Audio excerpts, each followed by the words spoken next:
Well, hello, everybody, and welcome to Dattitude, a special Wednesday morning edition. Hoping everyone is having a great morning. And how could you not? We're still reveling in the fun, the excitement of LSU's 7th national championship. Here with me to talk about it this morning on the podcast is former LSU coach Paul Mainieri. And Coach, we're so glad to have you on the show. I'm sure you're still riding high as well. Well, first of all, I'm glad to be with you, Jim. And yes, I'm really glad to be here to talk about the 7th national championship.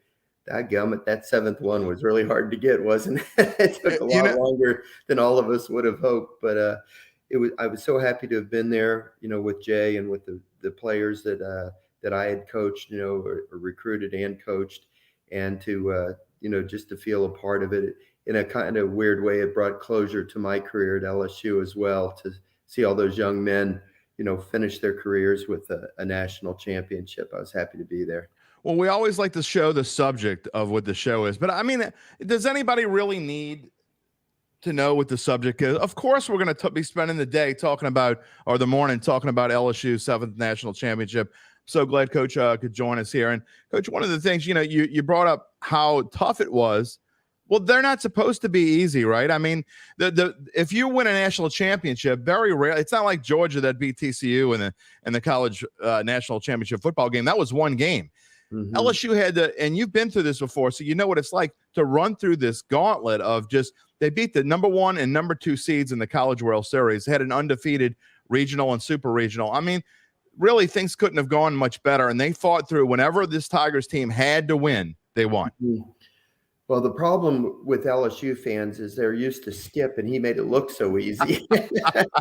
He wins 5 in a decade. So, it's our inherent right to just win national championships at LSU. And people don't understand really how hard it is. Forget about the last couple games of having to go through the other top seeds. How about the 30-game grind in the SEC in the regular season? How about absolutely 56-game grind of the regular season overall? And then, every team is going to have its peaks and valleys. They didn't have many valleys this year, but they had a couple. They had a couple weekends there that they were stunned a little bit. But, you have to bounce back, and good coaches can get their teams to bounce back from tough losses. And Jay did that this year. And then, we get to Omaha and have a tough loss out there to Wake Forest, and they bounce back from that. Very reminiscent of the 2017 season when we came back and beat Oregon State twice after they had beaten us earlier in the tournament. Ironically, we had Florida in 17 as well. And boy, we lost those 2 close games to them. And, it just sticks in my side every day of my life, to be honest with you, Jim. I wake up in the morning thinking about that World Series in 17. And the next day I think it's gone, and I wake up again and think about it again. So I can tell you how hard it is, and it was remarkable the way that we took care of business out there this year. And I'm just really happy for everybody that follows LSU baseball, everybody that loves LSU, people in Louisiana. I'm happy for the coaching staff of the team this year, and I'm especially happy for all those kids that we brought into LSU 1, 2, 3, 4 years ago, and coached many of them, and then got to watch them finish their careers with the national championship. I just couldn't be happier for everybody. Coach, you talk about 2017 and how you think about it all the time, and I can imagine why. Obviously you weren't in the dugout, but you were still a big part of this team. I mean, these coaches, a lot of these players are guys that you recruited in here. Does this championship help at least take some of the sting away from 2017, especially the fact that it was Florida? I don't know if it takes away the sting. I'm happy. Cade Beloso and I were just texting right now, and I told him, that kid. I said, I'm not sure if I'm happier that we won or happier that we beat Florida and they lost. Florida had a great team this year, and they had a great team in 17, and every year Florida's going to have a great team, as will LSU. So there'll be many more confrontations between the 2 baseball programs in the future. So I try not to think about it in terms of revenge or taking away the sting. That moment will last forever when we lost in 17, and nothing will really ever remove that. But it was nice to see them win this year, and it was a little added juice that it was against the Gators. uh, when you played Florida in 2017, I believe Coach O'Sullivan was fairly new at Florida, and now Coach Johnson fairly, obviously in his second or third season Mhm. here at LSU. Just talk about winning it early. It kind of you think it's going to happen a lot. You can't take anything for granted, Coach. I mean, a lot of time, especially when you went to LSU. I mean, you just think it's going to happen every year. You got to enjoy the moment, right? I mean, you never know when you're going to have another chance to do this. So I have a lot of experience in this, how hard it is. We won in my third year. My second year, we went to Omaha. My third year, we won. And we didn't have the advantage, back then of transfer portals and things like that to fill immediate needs. So, we had to grind our way through it. But my third year here, we won it, and we had a magical team put together. And, those kids were awesome. They were totally dedicated to the cause. We believed from the first day we met as a team in August that we were going to win the national championship. I told Jay yesterday morning in the hotel lobby before we got on the bus to head home. I said, look, can I give you a little bit of advice in the aftermath of winning a national championship? I'm going to give you a couple of pieces of advice. I said, first of all, you and I both know it's not easy to win a championship. But people will think it's easy. The fans will think it's easy. The media will think it's easy. But your players will start to think it's easy too. And even on occasion, your staff might fall into that mode to think, oh, we're LSU, we're going to find a way to get there again. And you lose a little bit of that edge, and you got to find a way to keep that edge. I told him also one of the things that happened to me that caught me off guard was just the unbelievable demands put on your time after you win a championship. You get invitations to speak at every event known to mankind in South Louisiana. And I said, I didn't have anybody filtering those for me. And so I just said yes to everybody. And there were days when I spoke at breakfast, lunch, and dinner on the same day, because you're trying to help out charitable causes. You're trying to be a good community servant and share the joy with everybody. But what happens is when you run yourself ragged doing those things, that little bit of edge that you had when you were trying to get to the mountaintop, that extra conversation with a player, being there for early work, to work on the little fundamentals with the kids. Sometimes you missed out on that stuff, and it becomes cumulative, and then you don't feel like you're as in control as you were the previous year. So I said, I gave him a guard on that, to be selective in the things that you do, because your priority still has to be to work with the players.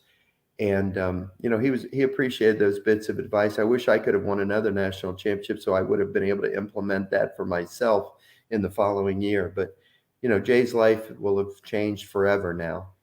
He's always going to be known as a national championship coach, and that's great stuff. But it also increases the demands later on. What kind of advice did Coach Skip give you when you came in? To win.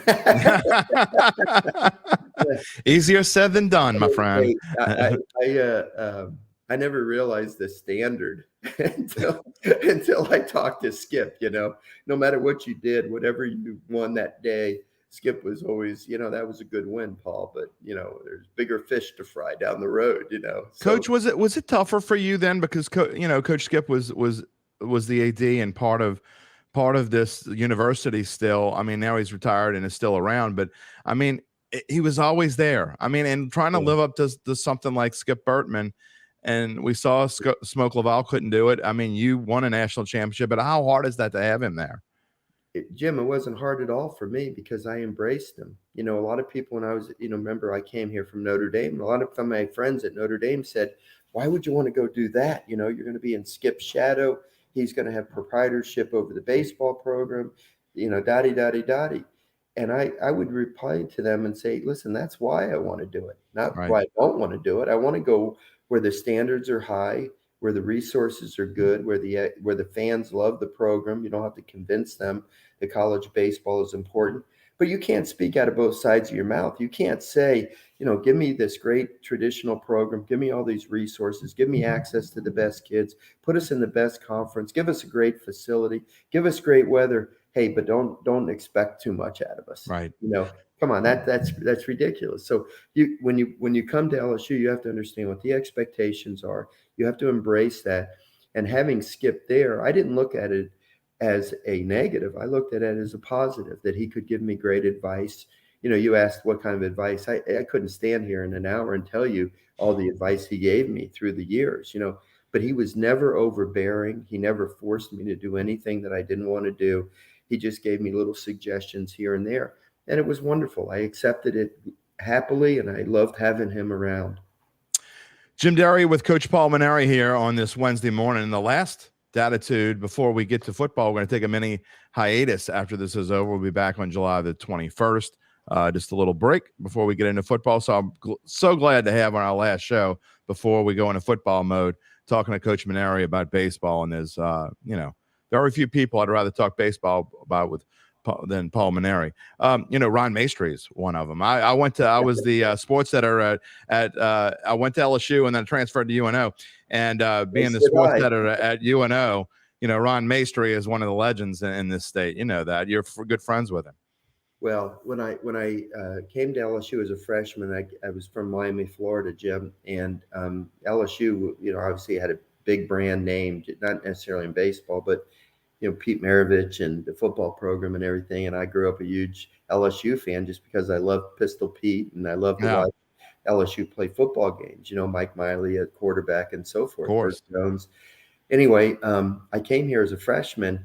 But at that time, the baseball coach, who was a wonderful man by the name of Jim Smith, his full-time job was he was equipment manager for the football team, and he coached baseball in his spare time.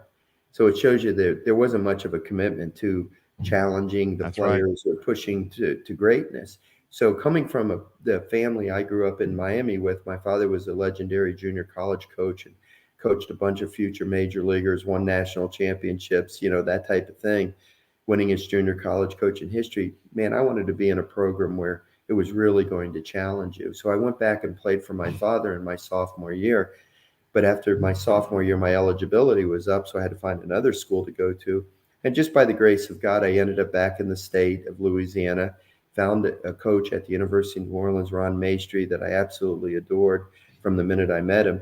And it was the greatest thing I ever did for myself personally, because Ron Maestri became, outside of my father, the single greatest influence in my life. And he mentored me because I knew I wanted to be a coach. So I could watch him daily. And even though I had a great mentor, the best mentor in my father, Mace was that second father for me, that second father figure that I learned an awful lot from. And honestly, I don't think 2 weeks go by over the last 40 years since I played for him, or 45 years. I don't think I've ever let 2 weeks go by where I haven't talked to him on the phone at least one time. He's been a tremendous asset for my whole career. Well, that was one of the highlights for me when I was at UNO for sure, along with just being lucky enough to be there when Tim Floyd was a basketball coach. So some good moments back at UNO. That was a long time ago, though, Coach. Long time ago. It was a long time ago. A lot of things have changed, unfortunately, for the University of New Orleans, the population, the enrollment has dropped. Indeed. And so forth. But I think Blake Dean's done a really great job. I agree. With the limited resources that he's had. And I'm very proud of that, of course, with Blake having been one of our players on our national championship team in 2009, and we remained very close. So I think he's done a terrific job. And I'd like this, I wish that the fan support would climb again like it used to when we were in the late 70s. We were packing them in, and we had a great team, and it was a lot of fun. But and then the mid 80s, 84 going to the College World Series. So there were some heyday for the UNO Privateers back then. I want to get. Let me interrupt you. Go ahead. Realize that UNO went to the College World Series before LSU ever did. That's right.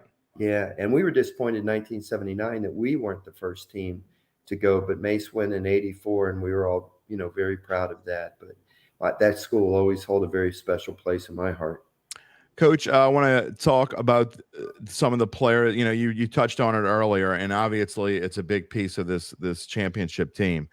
And you weren't just sitting there in the stands, watching because you're the former LSU coach. I mean, these players. I mean, almost half of these players, and a lot of the big names, the Dylan Cruz. We talked about Cade Beloso.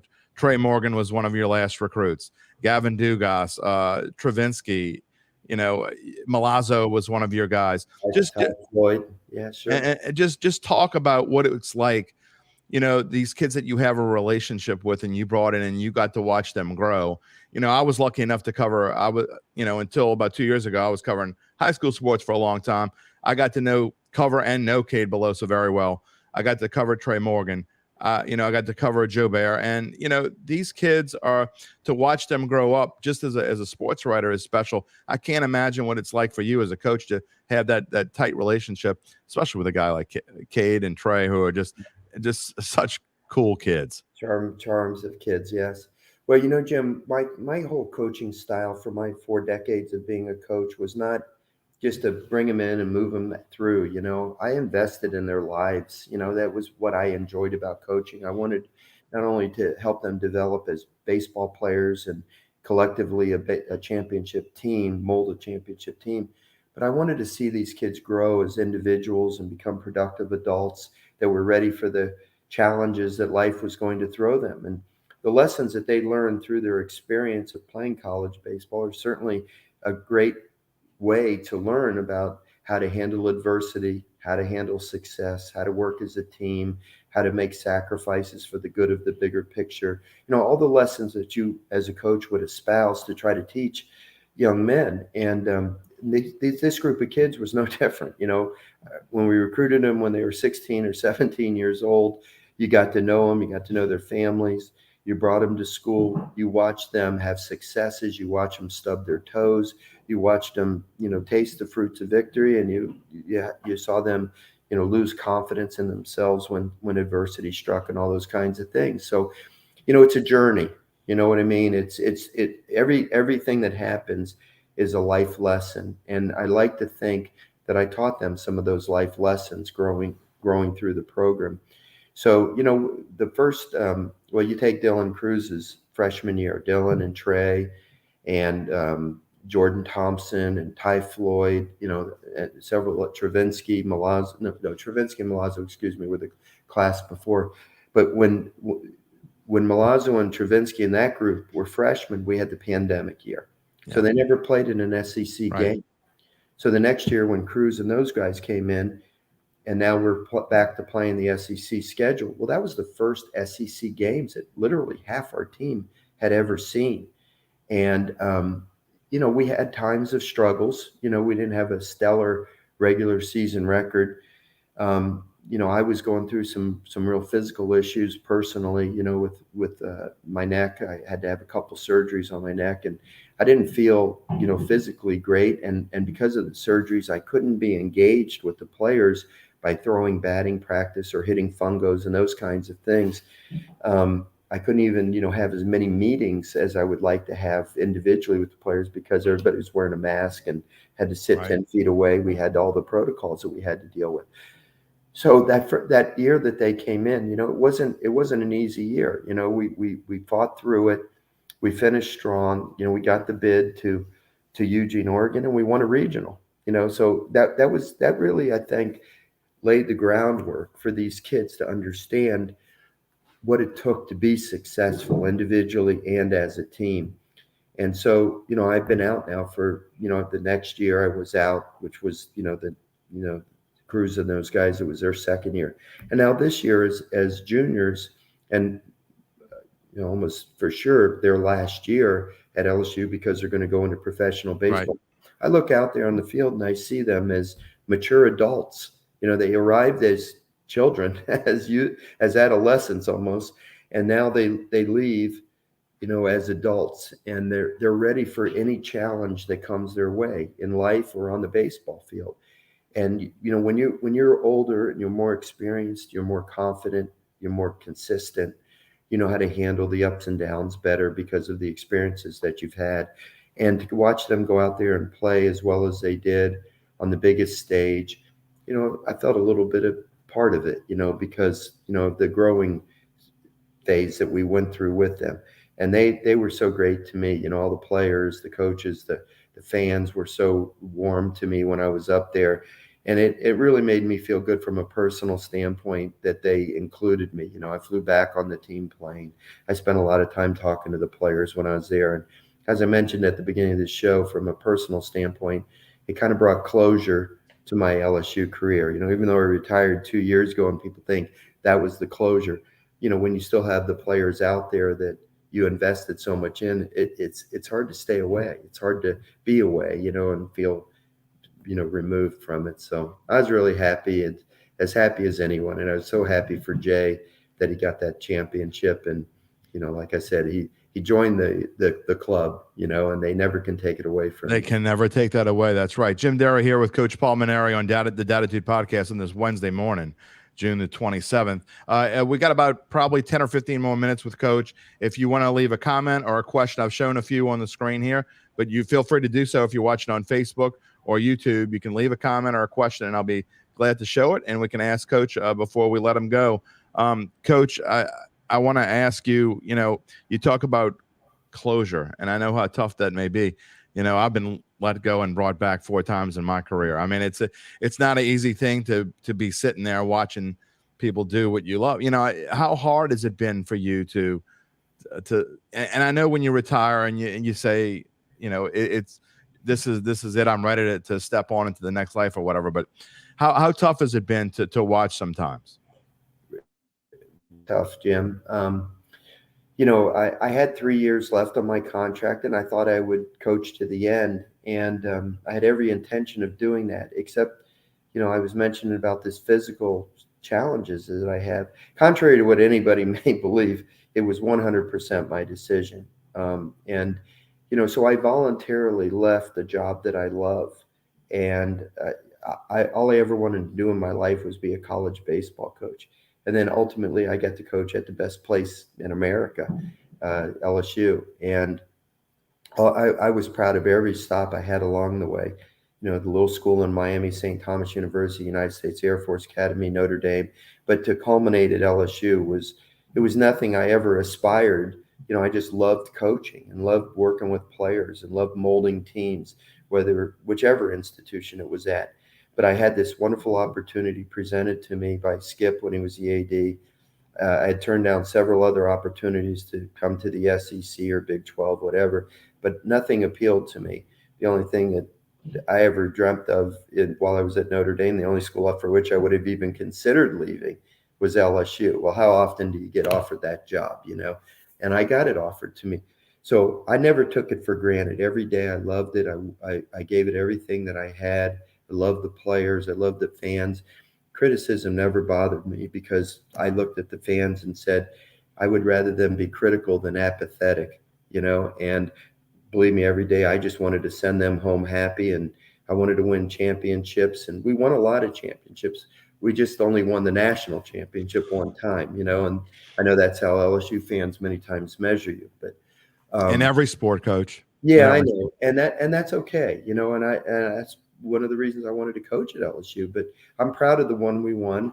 And I know that we had other teams that were good enough to win.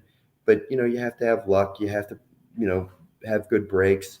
You have to play well at the right time. You have to get the job done. Your team does. And we didn't. We finished second once, and other teams, great teams with Bregman never won a national championship. And those things stick in my side, and it's hard to let them go. But when you do something that you love for so long, and then you voluntarily walk away from it, it's hard to sit back and watch and not feel like, man, I wish I was still doing it. And I've dealt with that for a couple of years now. I've had opportunities to get back into coaching.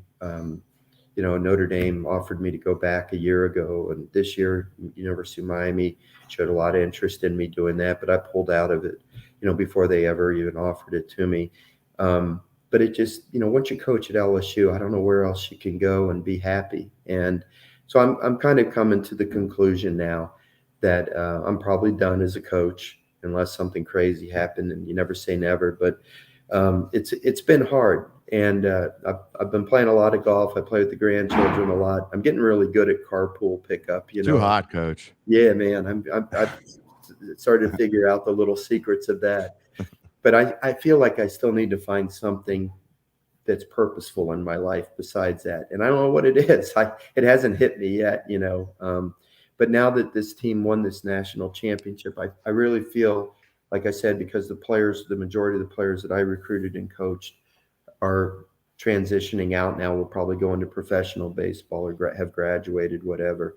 So, not that I won't still love LSU baseball, not that I won't still be their biggest fan or fan 1A and 1B with Skip. Um, it'll feel a little bit different because I won't know the players as much. There'll still be a handful of guys, but not the core of the team. Do you realize, Jim, when Floyd's pitching or Gavin Guidry's Right. pitching, or somebody that I recruited or coached, 9 of the 10 players out there were kids that I brought to school Right. here. The only one I didn't was the third baseman who came in as a transfer.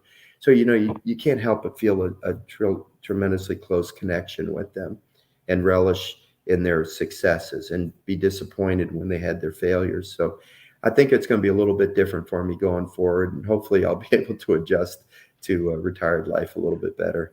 Coach, the rumor before you backed out of it was that you were going to be the Miami coach, and you decided that you didn't want to do that. What led you into even entertaining the thought of possibly, obviously Miami is a lot like LSU and with their history as well.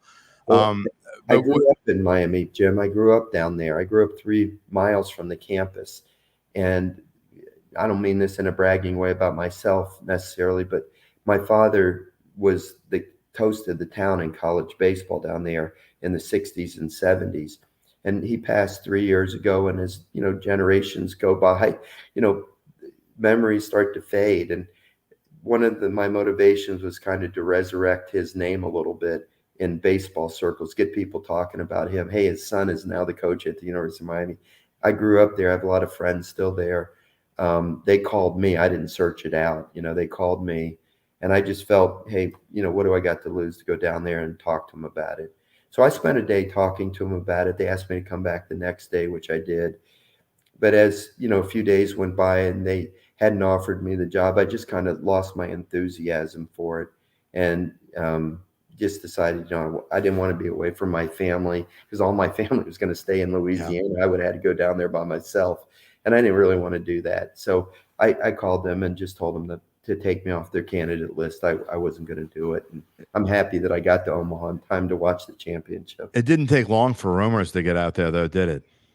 I wasn't aware of those. Oh, yeah, they were all over the place. They were all over social media. I try not to pay too much attention. Good for you. Good for you. It probably is the best thing for me to. Unfortunately, I have to, Coach. I have to watch all this stuff, So, but we're glad you're staying in Louisiana, Coach. Talk about Jay a little bit, and he's a little. These are contradictory terms, but he's a little subtly brash, if that makes any sense. He gets his little. He says what he needs to say, like kind of here's my punch. You take it, but it's an interesting style of coaching, and it certainly worked this year for the Tigers. Well, first of all, Jim, I wasn't Skip. I'm not talking about results. I'm talking about I couldn't be Skip Bertman. Right. Skip was his own unique kind of coach. I didn't coach under Skip. I didn't play for Skip. I was never going to do anything to just intentionally be different than Skip so that I could blaze my own trail. I told you earlier in the show, he gave me a lot of advice and I gladly accepted it. Okay. But I couldn't be Skip. And when Skip talked to me about coming to do the job here, I had to make sure that he and I were in agreement with that. I love him and I respect him. He's the greatest coach in history, but I just couldn't be him in the way that he did things every day, and called pitches or offensive strategy or, recruiting or whatever it was. Okay. I had to do it the way I knew to do it best. Well, Jay can't be me. Jay didn't play for me. Jay didn't coach under me. He has to be himself. And I totally understand that. And I want him to be himself. And what he is as himself is a really good coach. He had great success at Arizona and Nevada before he came here. And he needs, and when he came here, the first day he got here, first of all, I gave his name to Scott Woodward as a potential candidate. I didn't name him the coach, but Scott asked me, for my opinion about different people, and I gave him names, and I brought Jay's name to Scott's attention. It's a long story why I did that so I won't go into it, but just I did. So when he arrived here, I thought, man, what a great situation for a new coach. We had a great foundation. I told everybody at my retirement press conference, we've laid a great foundation here. And I think the team is ready to win championships. When you have Cruz and Morgan and Thompson and Dugas and Beloso and all these other guys, hey, man, this team's ready to win right away. Then the coach before you didn't get fired. He didn't leave for a better job. And he's going to live right here in Baton Rouge. And also in Baton Rouge, you got the greatest college coach of all time living here. And both those guys are so willing to help and in any way that we possibly can. So Jay had a great situation, I think, to walk into. And even still, as he asked for advice or whatever, he had to be himself. So Jay, listen, his some of the things he does would be a lot different than the way I would do things. I'm not saying he's wrong and I was right, or I was wrong and he is right. Everybody has their own way of doing it. And ultimately you get judged by the results. And he's done well so far. And so I think he's doing a terrific job. He pushed the right buttons all year. And, the players that played for me, that played for him, they like him. And they like the way that he manages the team. And I'm happy to know that. Coach, he obviously has been open to you being around the program, with you seeing you around as much as you have been. You're on the field after the game, and we showed the picture of you hugging Dylan Cruz, and we have pictures of you hugging other players. And so obviously Coach Johnson has been more than happy to have you around the program. That's got to make you feel good. Well, when I came here, people thought I should, like administrators that work for Skip would come to me and say, look, we can keep Skip away, whatever. And I'm like, no, I don't want you to keep him away.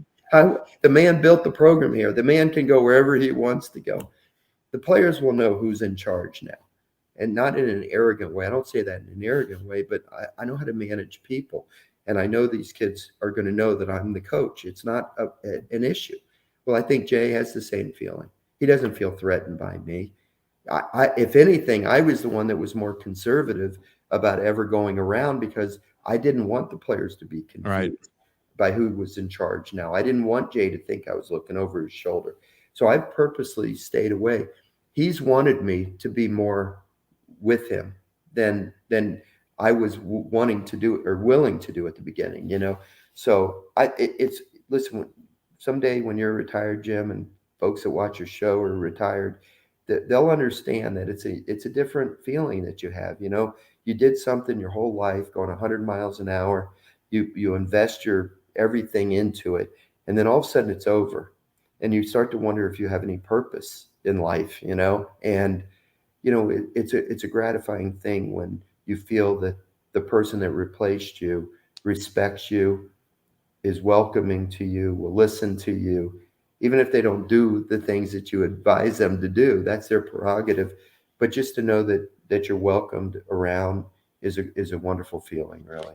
You ever thought about going into TV, doing some color analysis or a radio booth or anything like that? When I retired, a lot of people told me I should do that, but I didn't want to make a commitment to do anything, honestly. Yeah. I needed to just get my health back in order and just relax after going so hard. I just thought the best thing to do was not to do anything.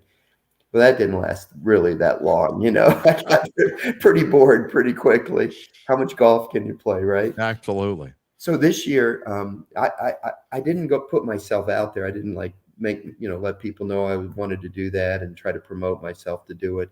But one day I got a phone call out of the clear blue from a play-by-play guy named Jason Patterson that was going to do the Florida State at Virginia series for the ACC Plus. And he called me up and he said, I can't think of anybody else I'd rather have be the color guy. The coach at Virginia was your pitching coach for 9 years at Notre Dame. The coach at Florida State was the coach at Notre Dame the last 3 years, and you know him. Your son worked for him. Would you come and be the color man for this weekend series in Charlottesville? So I thought, yeah, I'm going to do this. The first couple innings, I was a little bit, not smooth, I guess. Yeah. But after that, I really enjoyed it. I did. And you realize you're just talking. And I got a lot of positive feedback from people. They said they learned a lot about the game by hearing it from a coach's perspective. People are all up in arms because the runner got thrown out at home plate. Well, I would explain that was a good coaching decision, because with 2 outs, you have to take a chance at make the other team make the play, because if you stop them at third, now it takes a 2-out hit to score a runner. So coaches want you to send that guy. Well, I would get feedback from people, like that example. Oh, I never thought about it that way, So I enjoyed doing it, but I only did it the one weekend. Maybe that's something I'll do in the future. I don't know. I will tell you, Coach, on a much smaller scale, I've been a play-by-play guy now for about a decade on the side, and I do a bunch of high school games and some Loyola games. So if you're ever bored, if you're ever looking for something to do on a weekend or something like that, we'd love to have you just come hang out and just talk baseball for I for might a take couple you up hours. on that someday, Jim. Thank you. Before we let you go, I just want to, I want to tap into your emotional feelings of what you were feeling Monday night, and that night. Obviously, it was obvious LSU was going to win fairly early on, and I mean, as you get closer to the end, I mean, what is the difference between being a coach and being in the stands as far as your own personal emotions? It was a big difference. I can't deny that. When you're in the dugout, that means you've been working with the players every day. You've talking to them every day. You're going through the ups and downs with them, trying to get them in the right mindset. You're making a lot of decisions that are going to affect the outcome of the game. When you're sitting in the stands, you have emotional tie to the players and to the coach and to the school, but you can't really affect anything. You can't affect the outcome of it. So it's a much different feeling. When it was apparent that we were going to win, it was like the 7th or 8th inning. I was sitting up in Scott Woodward's box with him and President Tate and Kim Mulkey and Kaylee Hartung and a few other people. I asked Scott, if he was going down on the field after the game, and he said to me, yes, and I want you to come too. But I was very reluctant to do it because I didn't want any spotlight to be on me. I wanted it to be on the guys that just did it. But when they rushed the field, I actually stood in the dugout during the last 3 outs in the bottom of the 9th, but in the background. And when they rushed the dugout, rushed the mound and dogpiled, I stepped out of the dugout and just stood, leaned against the fence there.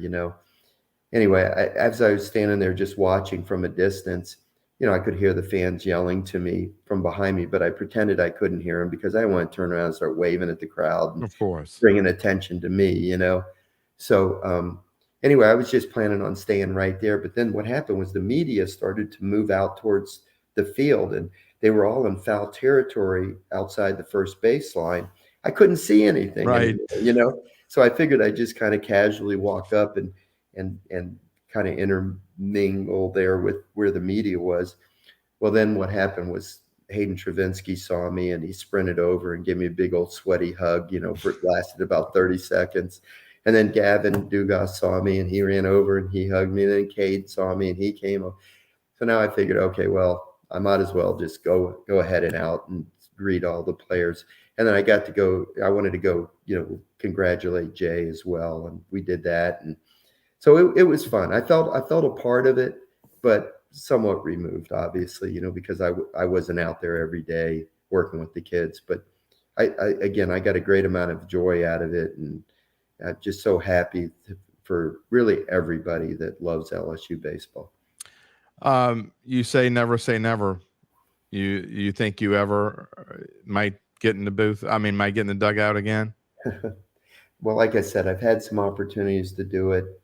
I either didn't feel ready to do it or didn't feel it was the right situation. I'll be 66 in August, Jim. So we have the same birthday, by the way. When I was doing some research on you, we both born on Katrina Day. I know it. I try to keep my birthday hidden until you just blew it right there. Well, sorry. I suffer through it every year. So it's not a date that people around here hold in very high esteem. So I don't try to share my birthday with people. But I'll be 66 years old, and the clock's ticking. But I don't feel 66. I feel you don't look 66. Really? No. Well, I don't feel it, and I feel great. And so you never say never. But there's very few places that I would even consider going to. And one of the things that's a factor for me too, like I mentioned, was I have 3 children, 3 grandchildren, right. My wife, everybody's here in Louisiana. all four of my children ended up meeting their spouses in Louisiana. Just goes to show, you have tough decisions to make in life, and you don't know if you're doing the right thing. When I left Notre Dame to come to LSU, boy, this is going to really impact my family. It really fragmented my family because in South Bend, I had a daughter going to Notre Dame. I had a son that just graduated from Notre Dame, was going to work on Charlie Weiss's football staff.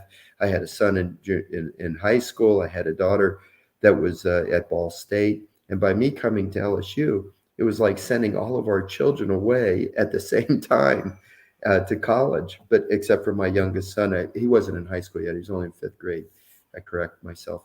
But but then what ends up happening is they all come down here. They meet their spouses down here. They live down here. They love it. They're all doing well.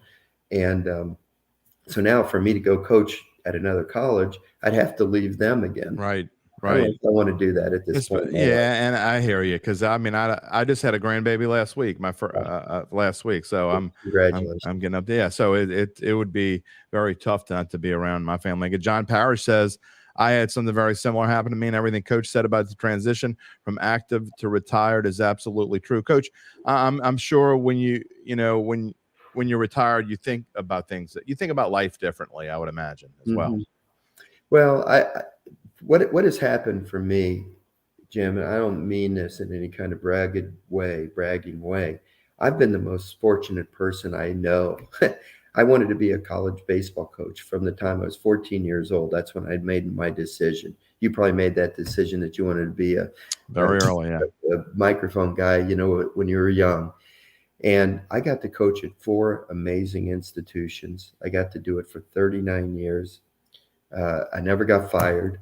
We had a lot of success. I got to support my family, and I kept my family very close to me. And I loved the players. I've literally had hundreds of former players that I still stay in touch with. They like to spend time with me. Maybe they didn't like to spend time with me when I was coaching them, but now they do. I play golf with Mason Katz and Mike Hollander and Buzzy Heidel and all these guys, all the time. And, so I've had a wonderful life. I really have. And I just feel very, very blessed. The friendships that I've made, people like Ron Maestri coming into my life, Tommy Lasorda. I had wonderful parents. My mother's still alive, thank God. But, I've just had the greatest, most wonderful life that you could ask for. Sometimes I always think there's more, that's probably because of my nature as a coach. No matter what you accomplish, you always feel like there's more you could have done. And, I got to get out of that mode a little bit. I got to lose that little bit of my DNA and just enjoy the moment, and just enjoy life and, do the things that I want to do now. And, so I don't know if I want to go back to coach. I want to do something, just to feel a little bit more purpose, but I don't know what that is. Your health okay now? Your health is great. No, I feel great. I've got a little bit of a stiff neck today, but it's not the painful stuff that I had before. But I have a 65-year-old neck. It's not 25-year-old neck, so I'm sure I got a little arthritis in there. But overall, I just am so great. My point is, I'm just so grateful for everything that I have had in my life. And I said 10 years ago, if I never won another game as a coach, I could walk away and be proud of what we had done, and I got to do it for 10 more years after that, Right. And I feel the same way about if I never made another friend. I have so many great friends. I have a wonderful family, 4 grandchildren now. I've been married for going on 44 years. So I've had a good. The next show we do together, you're going to have to tell me the secret about that because I'm in year 15 and it's tough, Coach. It's tough. You're going to have to tell me the secret. I'm sure being on the road a lot, recruiting and traveling with teams probably helped our relationship a lot too. Sure. Made it special when you're home. Last question for you, Coach Mainieri. Like you said, we talked about earlier how tough it is to get that one and to enjoy it when you get it. How close is this team? I mean, obviously things are going to change. There's going to be a whole bunch of new kids here in Baton Rouge next year. how tough is it going to be to win it? Or I guess to say, do you think this team has a chance to win it again in the very near future? I told Jay that, when he first got here, I said, Jay, when we won the championship in 2009, I think it was the third question in the post-game press conference. Of course. Can you repeat I have next to. year? So, I found out that it was very difficult. We never won another one. But we had great teams, Jim. We were not including my second and third year here when we went to Omaha and won the national championship. We were a national seed 9 more years. Yeah. We were in the hunt every year. And I found out that, there's a lot of other really good teams out there in the country, and one little break here or there can change the dynamic of your entire season. And I can't predict what's going to happen. I do think that the transfer portal and the NIL have changed things forever. And I think Jay will always be in that transfer portal. And if there's, some perceived weakness on his part, of the team, that he'll be able to go, find somebody to plug that hole pretty quickly. I didn't have that luxury when I was coaching. You had to recruit a junior college kid, but that was hard to find, all the time. But, you pretty much had to go through the growth of a player. Not everybody showed up like Dylan Cruz or Trey Morgan ready to play right from the start and, as though they were still in high school. So, listen, I think we're in good hands with Jay. He's a obsessive recruiter, and, he knows how to judge talent, and he knows how to manage a roster, to manipulate the scholarship money here and there to make it work with only 11.7 scholarships. And certainly the NIL money is helping. I'm sure that we're taking full advantage of that here. So I think they're going to be a force every year. I think every year the attitude will be Omaha or bust. And, I'm sure there'll be another championship or 2 or 3 down the road. I really don't want it to take as long as it took to get from 6 to 7. Coach, people just don't realize how tough it is. And the expectations in Baton Rouge are, they're a lot different than most places. Not every place. I mean, just like if you live in Tuscaloosa, you expect to win a football championship every year. You live in Athens, Georgia, you expect to win a football championship. Florida expects to win championships and everything. It's just not as easy as people think it is. And but nobody else has the fan following that we have in the sport of baseball. We led the nation in attendance for 25 years or something. Yeah. And we're now with the 7th championship. We're in 2nd place. We broke the tie with Texas. Our 6th championship tied us with Texas. Our 7th put us ahead. Now Southern Cal's next. We got to get to 12 to catch. Yeah, 5 more. Yeah. But Southern Cal won, not to diminish that accomplishment by them, but they won theirs, back when not many teams were taking baseball serious. Right. And now there's just so many good teams out there. And, especially in the SEC. And when you add Texas and Oklahoma, you're going to have 16 really good teams. Probably the 16 of the 20 best teams in the country are going to be right in the Southeastern Conference. So, it's not going to be easy going forward, but certainly LSU's brand is the #1 brand in all of college baseball. Well, Coach, before I let you go, I just want to, I don't know if you played with him or not, but a guy that played at LSU back around the time when you were there, Robert Roden. I don't know if you remember him or not. Of course I do, and I'm very saddened about his passing. He was a teammate of mine at LSU when I was there as a freshman. He was a colleague and a dear friend of mine, and so this whole thing, I just thought, he passed right before the College World Series. I just knew that he was there with this team because he lived, breathed, and just talked, especially during baseball season. But he lived and breathed LSU, and it was great special to feel him there with us. So I don't know if you knew him or not, but I wanted to bring his name up during the podcast. Absolutely, had some communication with him over the last several years, and I was very saddened, when he passed, but he lived a good life and made a great impact on a lot of people. Well, Coach, you've made a great impact on a lot of people too. And I know that LSU fans were glad to hear, your stories about, just not just the guys you coach, but just being a part of this program. It's so great to see you out there and for you to be able to share and all this. I think it's wonderful. And we hope to see you around for, maybe 5, 6, 7 more championships. Who knows, Coach? So. I mean, we can dream, right? I hope so. That would be wonderful, Jim. I want you to enjoy your little vacation, okay? Thank you, Coach, and thank you for joining the show. And we will tell you that when I'm done with the show, I'm going to go take it down. I'm going to go put it in my podcast, add my monologue. Who knows what I'm going to say in my monologue? We don't know. It's vacation time. I can say whatever I want now. We thank Coach Paul Mainieri for being with us. We'll be on all your major podcast platforms somewhere around 1 o'clock this afternoon. Everyone, have a great few weeks. Enjoy the summer. It'll be football soon. We'll talk to you soon. Peace and love, my friends.